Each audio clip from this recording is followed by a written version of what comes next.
محفل علمی ادبی زیر شعار تاجیکستان بهتر از جان که بخشیده به جشن 30 سالگی استقلال دولتی جمهوری تاجیکستان در مؤسسه تعلیمی رقم 3 نوحه شهرنو تشکیل و گزارده شد.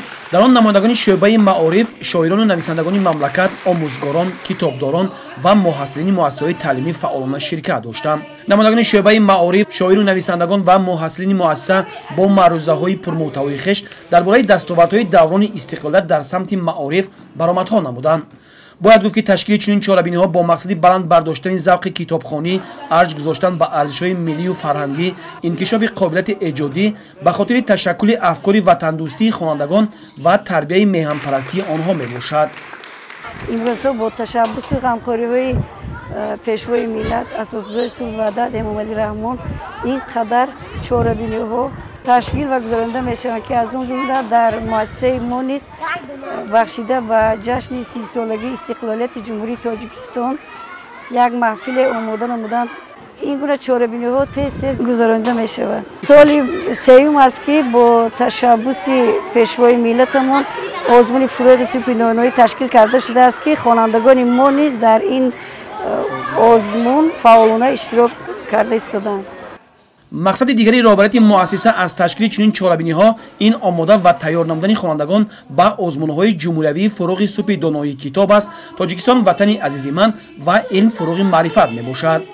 من در آزمون فروغ سپید دانایی کتاب است تحت سرپرستی اساسگزار صلح و وحدت ملی پیشوای ملت محترم امام علی رحمان در تاجیکستان تشکیل کرده شده است شرکت ورزیدم. در نامیناسیون چهارم خواندن و ازیاد کردن آثار ادبیات جهان اشتراک کردم. من زیاده از 220 غزل، 40 داستان و زیاده از 250 کتاب خواندم. میخواهم که در این سال هم نگاه نکرده به آن که من مغلوب گشتم در این آزمون باز اشتراک کنم.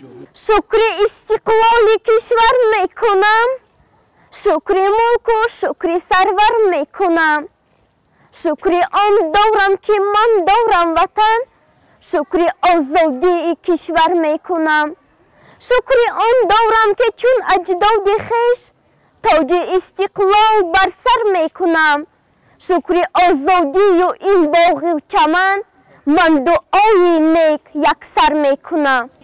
در آخر شاعر و نویسندگان قید نمودند که هر یک آموزگاران و خوانندگان را میباید بر عوض اینقدر غمخوری‌های حکومت جمهوری تاجیکستان در سمت معارف سطح تعلیم و تربیت را درست به راه مانده خوانندگان را برای وطن دوستی وطن پرستی هدایت نمایند.